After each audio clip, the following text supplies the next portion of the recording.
In our nonstop world, it feels almost impossible to just pause, to actually reflect. But today, that's exactly what we're going to do. We're going to dive into some of the deep, timeless wisdom from Urdu literature. We'll look at what it says about our inner lives, our relationships, and hey, maybe even how to find a little bit of meaning in all this chaos. Let's start with this quote, because wow, it really sets the stage. It's a powerful reminder that the big shifts in life, they aren't just small changes. They're fundamental. They can flip everything on its head.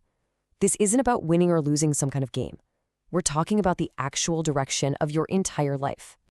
So if we want to understand those big, life-altering currents, where do we even begin? Well, the wisdom suggests the first place to look isn't out there. It's in here. This section is all about human nature, our own inner world. And that brings us to a really fundamental question, right? When you feel like you're sinking, when life is overwhelming you, what's the real cause? Is it the storm raging around you? Or is it possible the real problem is something happening on the inside? This analogy just hits the nail on the head. Think about it. A ship can be in the middle of a huge, chaotic ocean and be perfectly fine. It only starts to sink when the water gets inside. And it's the exact same for us.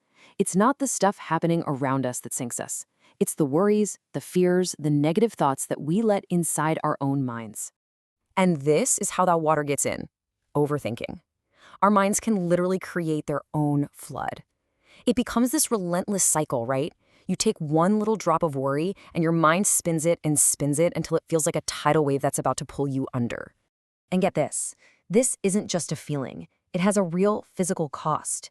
When you finally drift off to sleep in the middle of all that overthinking, your brain doesn't actually shut down. It keeps churning through all those anxieties. That's why you can get a full night's sleep and still wake up feeling completely exhausted. Okay, so once we get a handle on our own inner world, the next logical step is to look at how we deal with everyone else. This brings us to our second section, the journey of our relationships. At the very heart of every single human connection is this one little thing, trust. It's just a tiny 5-letter word, so easy to say.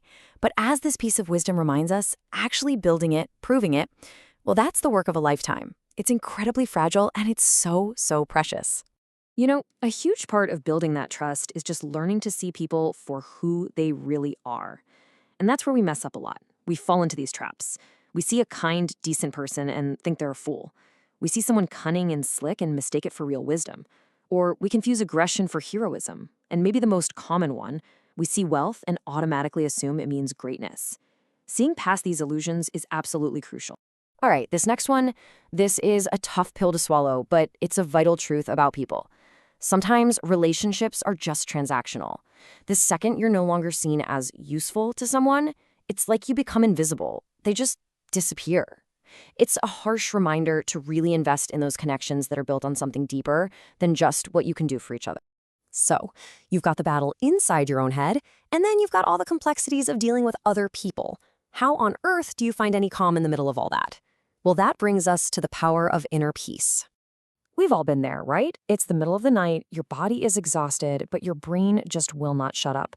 That relentless cycle of overthinking we talked about is going at 100 miles an hour. So what do? And the wisdom here is so simple, but it's incredibly effective. Instead of just lying there wrestling with your thoughts, get up, physically get out of bed, and then just write down everything that's bothering you. The simple act of putting it on paper takes away its power. You're getting it out of your head, and that gives your mind the space it needs to finally find some quiet. This is just such a beautiful metaphor for our noisy world. We spend so much of our lives in the canals, right? The endless chatter, the constant text, scrolling, talking. This wisdom says maybe we should stop trying so hard.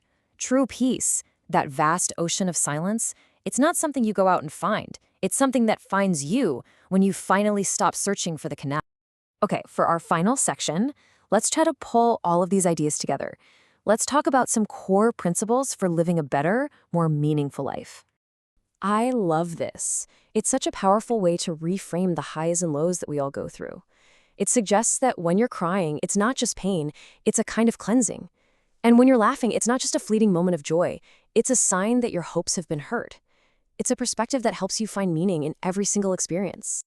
So what do you do when you're being criticized? The natural instinct is to fight back immediately, right? To defend yourself. But this piece of wisdom suggests a far more powerful response: silence. It takes incredible strength to not react, to just listen, and to trust that time itself will prove the truth. Not every battle needs to be fought with words right now. Now this is an incredibly liberating idea. We get so obsessed with the outcome. Did I win or lose? Did I succeed or fail? This tells us to let go of that. The focus should just be on the effort you put in. When you detach from the result, it frees you up to do your absolute best work without that crushing pressure of expectation. We've talked about ourselves, our relationships, our principles, and it all kind of leads to this one final, really important question about what we should actually be chasing in life. And here's the answer. So simple, but so profound. Material wealth, money, possessions. Sure, that can be handed down to you. It can be an accident of birth. But your identity, your character, who you are as a person, nobody can give that to you. That is something you, and only you, have to build for yourself. So we'll just leave you with this one last thought to chew on. Forget about what you might get from others or what you might acquire. The real question, the one that truly defines your life, is this: what are you actively building right now, today?